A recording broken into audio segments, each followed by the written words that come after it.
This afternoon, government has confirmed it has formally requested for international expertise in investigating last week's Air Force Z-9 helicopter disaster in the Ashanti region, which killed all 8 on board, including 2 ministers of state.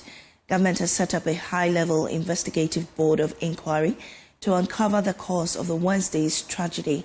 Speaking during a briefing at the Ministry of Defense, Deputy Minister of Defense Brogya Genfi has stated the investigative board will leave no stone unturned as it is collaborating with international agencies to bring closure to the nation and the bereaved families. We also want to assure you that the Ghana Armed Forces have already begun investigations into the incident. We have made requests for international collaboration, and we have received positive response in that regard. And so we want to assure you, our chiefs, that nothing will be covered, it will be transparent, and the public, Ghanaian public, will know exactly what happened and the cause of this tragic accident. We also want to caution the media and some analysts who have been churning out misinformation and untruths about this whole incident. All I want to say is that Ghanaians should trust that the ministry and the Ghana Armed Forces are going to be diligent in the investigations and transparent about it, and whatever was the cause will be known to the people of Ghana, and we will take some lessons out of that. In a related development, retired Ghana Air Force officer Wing Commander Patrick Nelson Sokojo is urging the public to remain calm while the armed forces conduct its investigations. Only thing we can do is that Ghanaians should be patient. The black box will be taken to manufacturer. They will open and decode it, and the information will be sent to the operator. And even this sort of information is the confidential information. Whether the ministry decides to make it public, yes. But it's not 2-3 day affair. If you remember recently, there was a crash between a jetliner and a military helicopter in the States, in the Hudson. Even in America, it took some time before the details came out. So let's have patience. Let the investigative board of inquiry, the opening of the black book, come down, and then we can deduce what happened. How much time do you think this would take, approximately? No idea. It's going to China and then to come back. I have no idea. I just gave an example of what happened in the United States. Even in the United States, where they have radars and all things all there, it took some time for them to get the results out. So I'm saying we should be patient. It's not just opening your diary and the information in there you just read. The manufacturer has to open it. And I think the black box maybe by now has arrived in China for them to start working on it. So we need patience.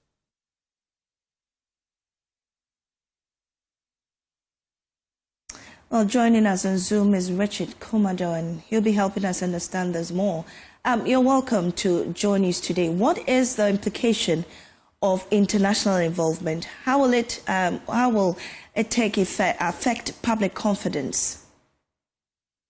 No, for the purposes of public education and creating awareness, it's not entirely new, and it's not entirely out of place that you will have Ghana seeking international help. In any case, other countries have also sought help from us in various dimensions, in specific areas, due to the capacity we possess as a nation.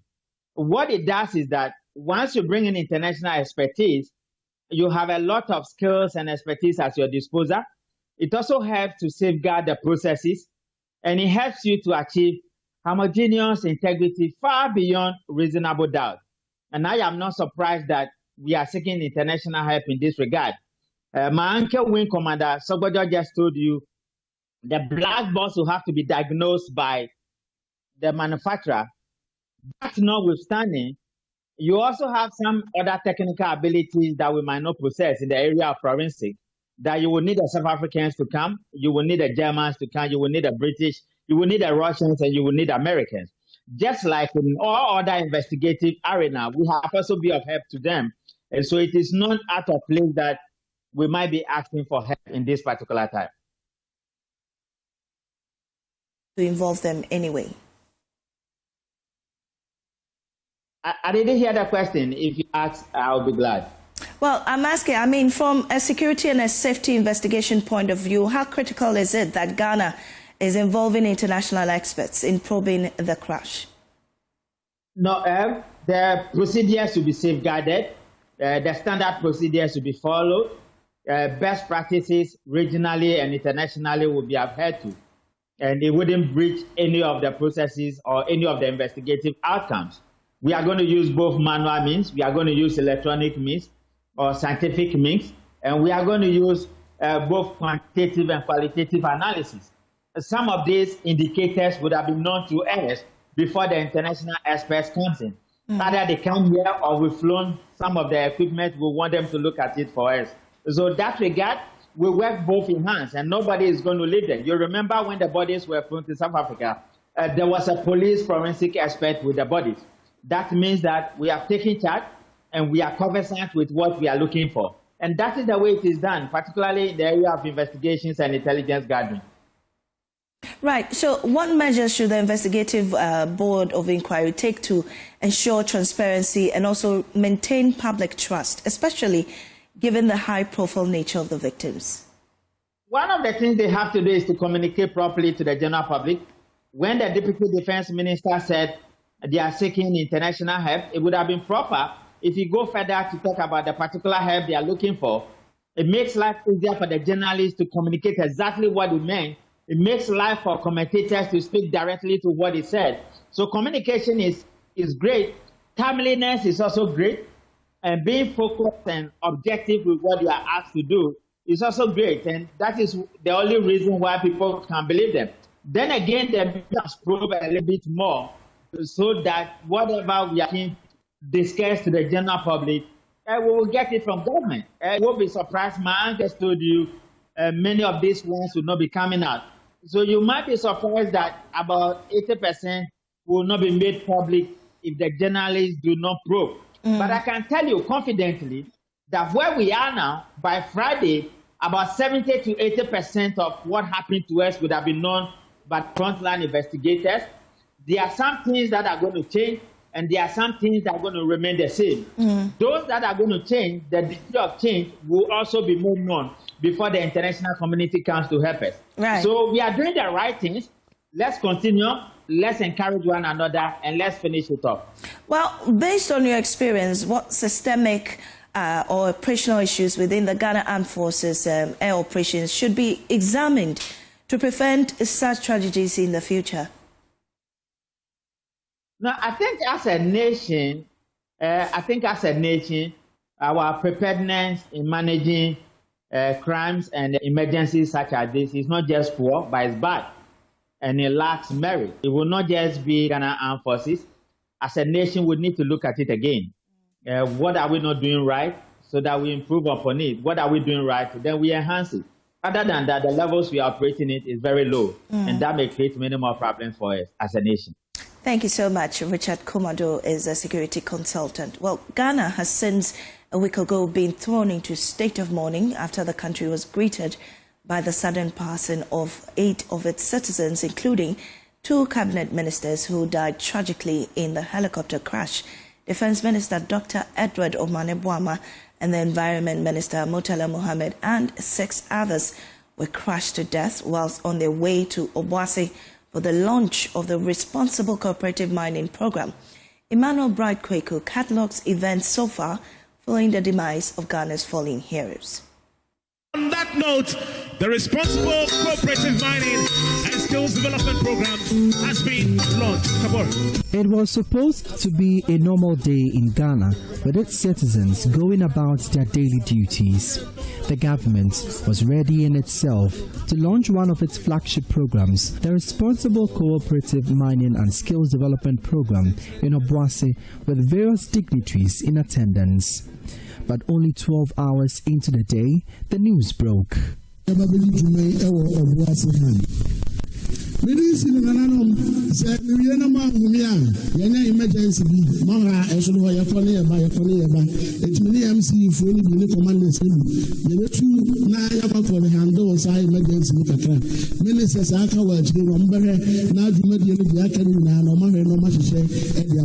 Ghana Armed Forces announced a helicopter en route to the event from Accra had gone missing from its radar. Aboard the aircraft were dignitaries expected to grace the event. Of a military helicopter this morning around the Adansi area in Ashanti. Shortly after the announcement, the Chief of Staff, Julius Debra, confirmed the demise of the 8 passengers on board the helicopter. Dr. Edward Kofi Omane-Boama, Minister for Defense.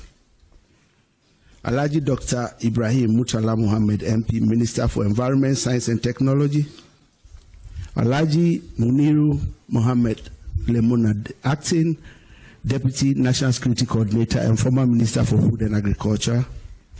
Dr. Samuel Sapon, Vice Chairman of the National Democratic Congress. And Mr. Samuel Abuaji, a former parliamentary candidate. Squadron Leader Peter Bafemi Anala, Flying Officer Manin Chum Ampedu, and Sergeant Ernest Ado Mensah. The President and government extends our condolences and sympathies to the families of our comrades and the servicemen who died in service to the country. All flags are to fly at half-mast until further notice.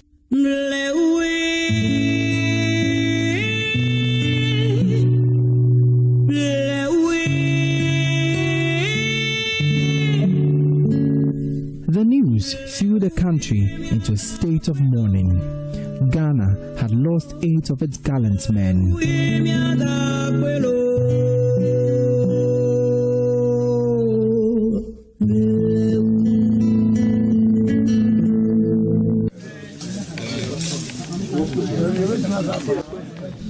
The aircraft they were on board had crashed into the deep forest of Dampia Range in Sikaman Bofuyedru in the Adansia Kofum district of the Ashanti region.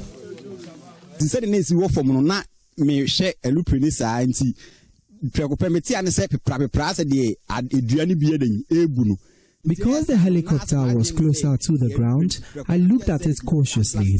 At a few seconds, I heard a loud noise and I reckoned it could be the helicopter. I rushed to the scene and called out for people to tend to the incident.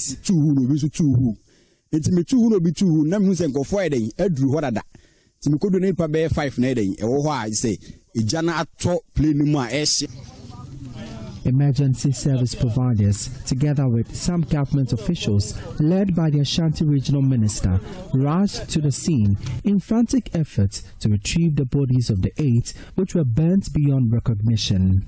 But the journey to the scene did not come easy. The team trekked for hours, navigating the deep forest and meandering through the slippery and slender routes. After at least 2 hours of walking, the child remains were retrieved from the helicopter wreckage and were airlifted to the national capital, Accra.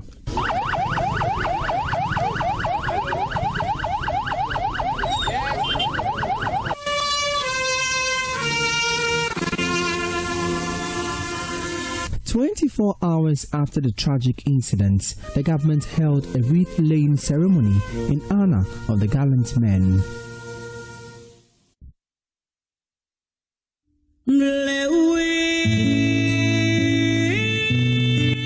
Tears and sorrow filled the solemn atmosphere at the Jubilee House as tributes continued to trickle in from some statesmen and international dignitaries.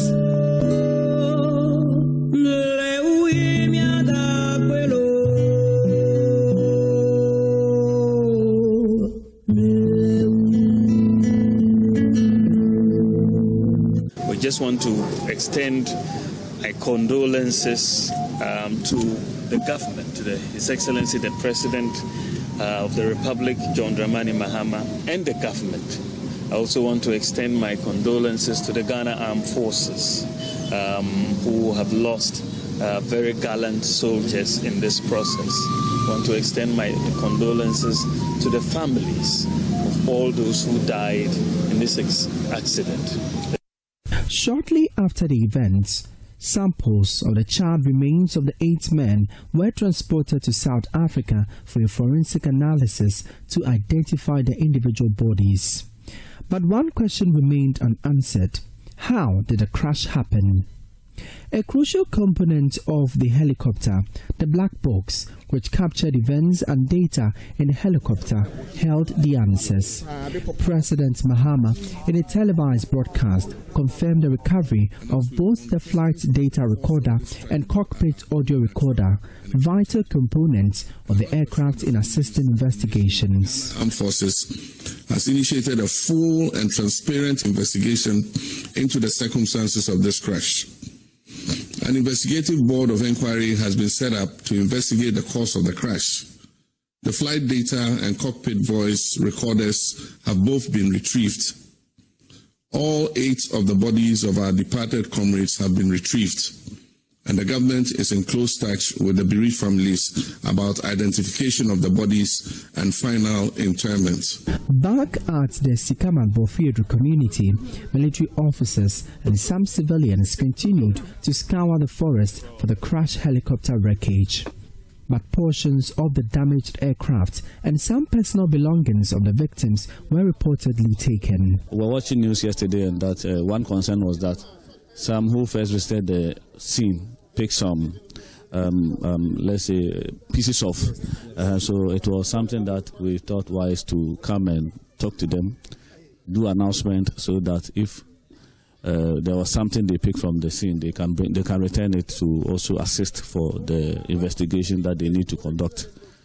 We're happy that one of them brought a watch that he picked from the site or the scene. We have handed over to the leader of the team. As government launched investigations into the crash incident, the nation was yet to come to terms with the tragic loss of the 8. Filled with grief, the nation gathered for an evening of reflections and memorial in honor of the crashed victims. 2 of the crash victims of the Islamic faith, Alhaji Dr. Murtala Muhammad and Alhaji Muniru, were laid to rest on Sunday following a forensic analysis. The 2 brothers, Muniru and Murtala, were both personally close to me. Murtala, I mentored from when he was a new MP at Nantong, and he had been a devout member of our team, one of our very bright intellectuals. Muniru was like a younger brother. He was a permanent fixture in my house and acted almost like my personal assistant. I sent him on errands. And so this is a very deep personal loss for me. A state burial is expected to be held on Friday for the remaining bodies at the forecourts of the State House. But the fondest memories of these gallant men who were on a national assignment and a brave quest to end illegal mining will forever be etched in the hearts and minds of not just their families and loved ones, but the entire country. Rest in power, our fallen heroes, Demi Fadi and Mary Mamba. For JoyNews, my name is Emmanuel Bright-Kweku. Well, the chief forecaster of the Ghana Meteorological Agency, Felicity Ahafianyo, says that while the service continues to issue warnings against flying in such conditions, it has no authority to stop aircraft from taking off. Now, when it comes to the flights, domestic flights, that's the helicopters and then craft, we provide them with area forecasts where we give them weather conditions on the various levels, and then we give them the general outlook Then the pilot is left to make a decision. So before they take off, they know how the conditions will be. And then before they land, they know how the conditions will also be. So we have been in constant relationship with the aviation industry, and then also with the Air Force, Ghana Air Force Base too. We have been in contact. We provide them with forecasts every now and then. In terms of the meteorological information, the meter, every 30 minutes we provide it for them. So, but then if it comes to the other aircraft operating within Ghana, where we don't know anything about, then that one, there is nothing that we can do. We don't know where maybe they may be getting their information from. We are not obliged to give advice to the pilot to make a decision, but what I can say that the conditions have time. So in the mornings between the early hours to around 10, 11 may not be conducive for flight operations, especially for the domestic flights or the low-flying aircraft. And then also in the evening, in the night, from around 5 moving onwards to may not also be advisable. Well, JoyNews research shows that the Air Force Base in Takoradi, where all 3 crew members, including the pilot, were stationed, hosted a forum on aeronautical decision-making during adverse weather operations just 2 weeks before the tragedy. The crash, which claimed 8 lives, including that of the Defense Minister and the Minister for Environment, has raised fresh questions about the impact of prevailing weather conditions and the challenging terrain along the flight path. Analysis, now backed by aviation experts, suggests that both factors may have played a role in the fatal incident. Lead data and research analyst Isaac Kofi joins me in the studio with details. Kofi, what more do we know? Well, Mame, since the whole thing happened last week, one factor that many have been pointing out is the weather condition and the terrain of the area where the crash actually happened. At this moment, you can't rule out any factor. Every factor is important, but we agree with Wing Command retired Sobodjo, who says that the black box will play a significant role. Indeed. But we were doing our checks and we actually chanced on a news article that had been written by the Air Force Base, the Ghana Air Force, from a training session that went on in the Takoradi Air Force Base. And we know that this is the base that all 3 crew members, including the pilot, came from to fly the Z9 from the Air Force Base en route to the Obuasi Lincoln Sports Stadium. What do we understand? What we know is that this, number 8 helicopter wing hosted a forum, and it was definitely on safety landing in such adverse weather conditions. We understand that the key focus was decision-making during adverse weather operations. And let's look at the people who were actually in this forum, and we understand that there were commanding officers who were there, pilot and air crew, as well as meteo and fire professionals.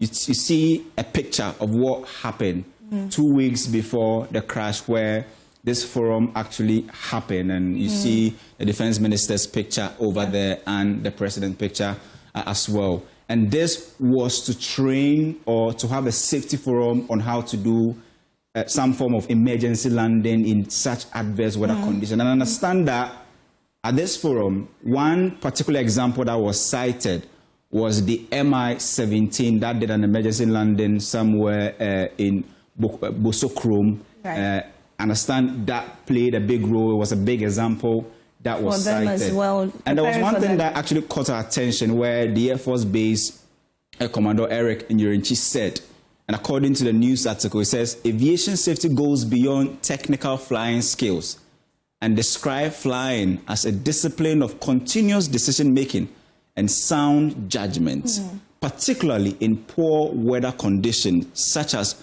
low visibility, turbulence, and icing and storm. We all don't know what happened, but what we know is that the terrain and the visibility around where the crash happened wasn't very favorable. And also, we understand very based on dense forest area on a steep mountain. Yeah, and also what we understand from, the Wing Command and other aviation experts who have spoken is that at this moment, you can't rule out any factor. And we agree that the black box will play a significant role.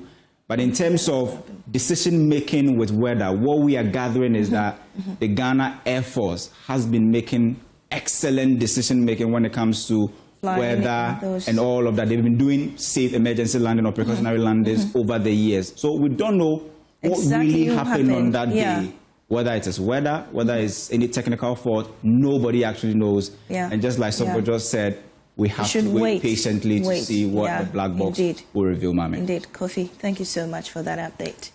And there you have it. Well, as government prepares to lay to rest the remaining 6 victims of last Wednesday's tragic crash, which claimed the lives of the ministers, the Environment and Defence Minister, along with the 6 others, Deputy Defence Minister Brogya Genfi is urging Ghanaians, especially the public officials, to hold the duty and diligence entrusted to them by the state. He assured that government will provide full support to the families of the victims. The Deputy Minister made these remarks at a candlelight vigil organized by the Ghana Armed Forces to honor the 8 gallant heroes who perished in the crash. We're not just officers on duty. They were patriots who embodied the highest ideals of service, sacrifice, honor, and devotion. They were brave men who stood as pillars of courage, discipline, and unwavering loyalty to the Republic of Ghana. In service, they gave their strength.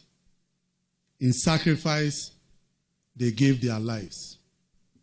These gallant soldiers, Squadron Leader Peter Bafemi Anala, Flying Officer Manan Chum Ampedu, Sergeant Ernest Adumensa, their sacrifices will forever be a painful reminder of the risk our servicemen and women face daily to protect the peace and sovereignty of our country. Let this moment of sorrow also be a call to reflection for those of us entrusted with leadership and for every citizen who benefits from the peace these heroes protected.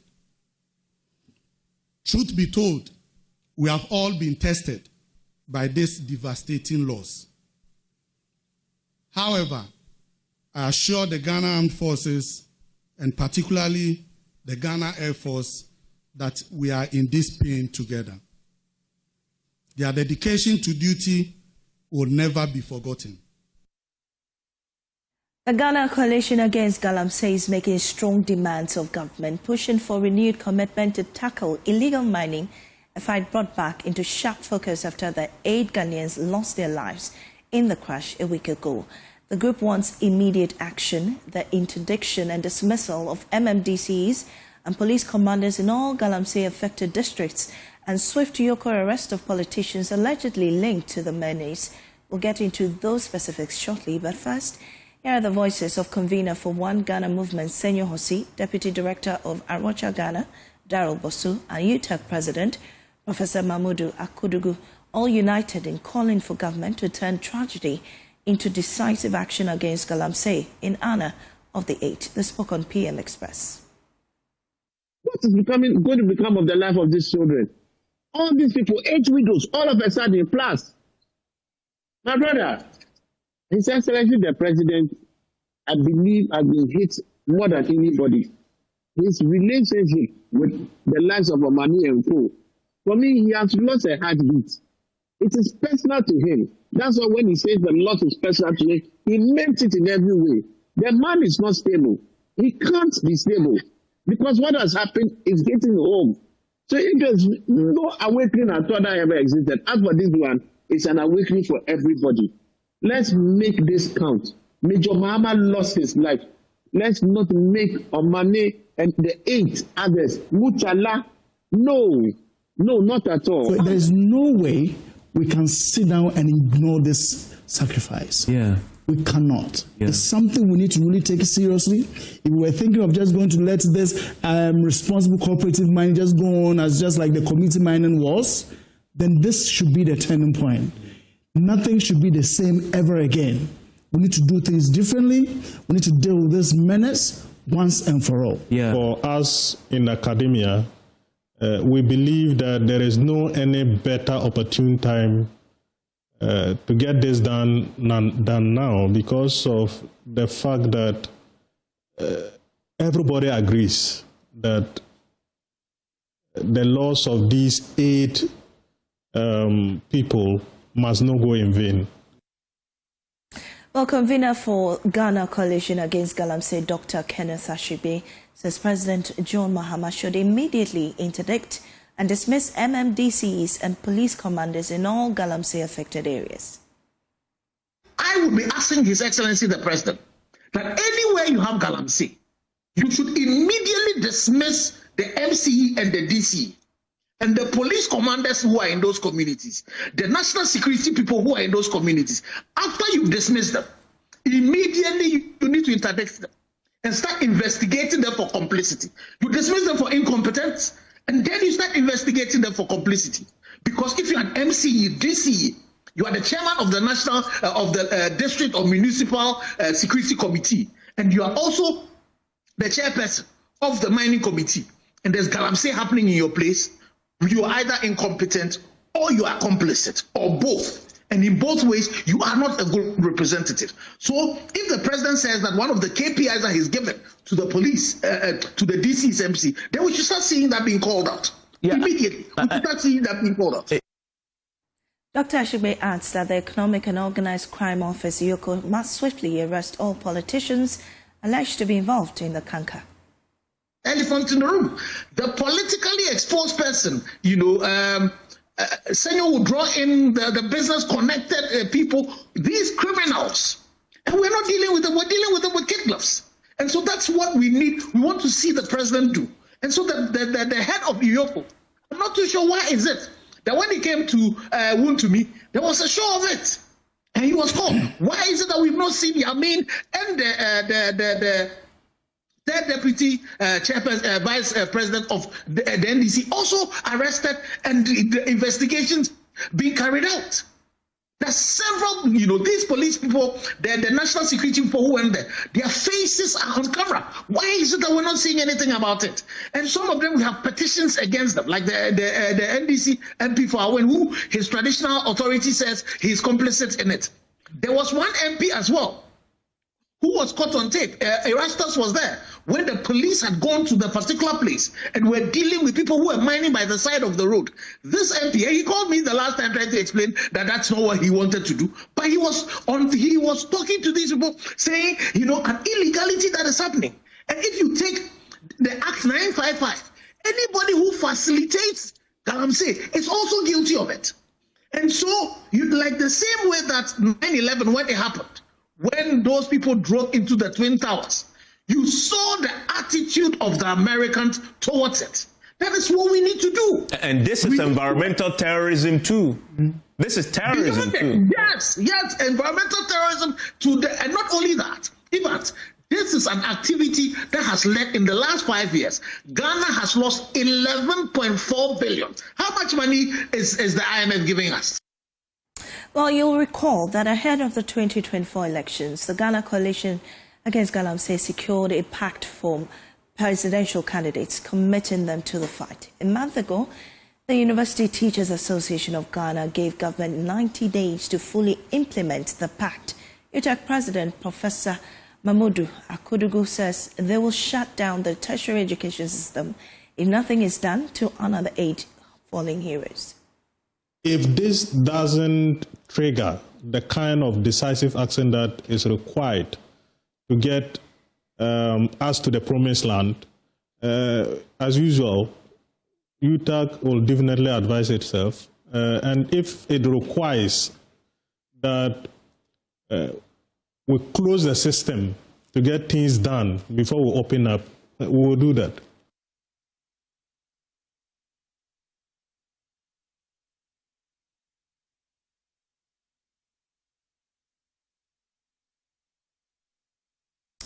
This is JoyNews Today. We'll take a break, but still to come, scholarships for sale, NIB and national security closing on middlemen who fraudulently sold scholarships to poor students for personal gains as victims prepare to square it up with them in court. Beneficiary students volunteer to testify in court.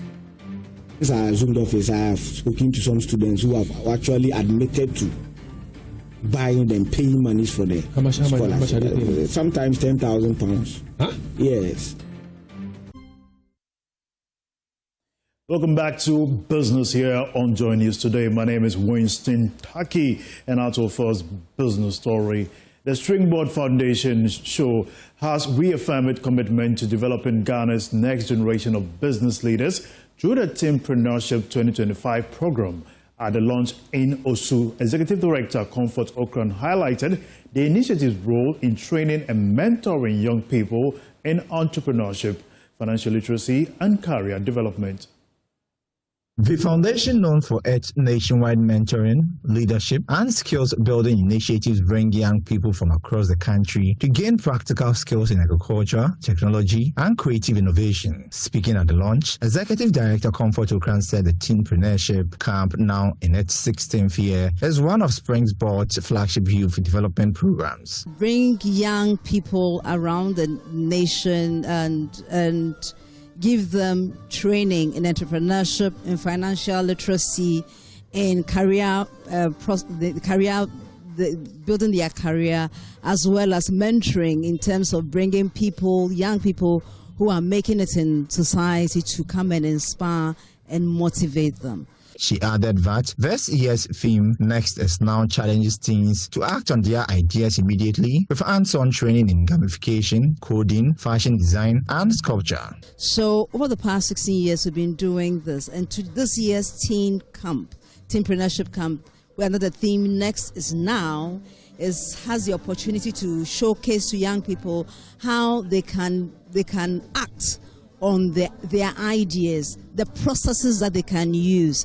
So then they have the opportunity to learn in agric, they have opportunity to be given practical skills in technology, in gamifying their ideas, because presently the world is about gamifying and so on and so forth. So with this programmatic approach, it's possible for young people who have had the opportunity to learn about how they can put their actions into reality to start taking little steps. Over the years, the Teampreneurship Initiative has impacted over 1 million young people, empowering them to turn dreams into reality and become tomorrow's leaders. Moving on, 16 leaders in business, academia, media, and youth empowerment were honored at the 16th MCM Post Africa Role Model Awards in Kumasi, organized by the Young Professionals and Youth Coalition. The event highlighted leadership and technology in a digital era. Ashanti Regional Minister Dr. Frank Amakohenis urged leaders to embrace digital innovation for effective governance and inclusive service delivery. It was a night of celebration and inspiration as the Young Professionals and Youth Coalition brought together leaders from across the continent for the 16th Africa Role Model Awards and Transform Summit. Among the honorees, Ghana's youngest regional minister, Dr. Frank Amakohene, was recognized as Young Achiever Role Model in leadership and innovation for his transformative work in healthcare, education, and infrastructure in the Ashanti region. And leadership without followers or without people being served does not exist to stand with. So it goes to affirm the fact that at every point in time, you need to find means to reach out to the people you are leading and to be able to resonate with their aspiration wherever they find themselves. So in the 21st century, leadership has been brought to the doorstep of followers and every stakeholder by digital platforms and the digital technology we have. Acham for Safu Boachi Ajman Bones received the Africa Role Model Leadership Lifetime Achievement Award for his dedication to societal progress and advancing science and technology through inclusive governance at KNUST. We find ourselves in an era of unprecedented change where technology has moved from being merely a tool, but a really transformative force, reshaping every facet of our lives. From the basic way we communicate with each other, to the way we conduct business, to how we govern and are governed, to how we learn and are taught, and indeed, crucially, in preserving our invaluable cultural heritage. This year's event was under the theme Reimagining Leadership and Technology in a Digital World. We have more business update for you at 1 p.m. on the Marketplace. Up next is sports.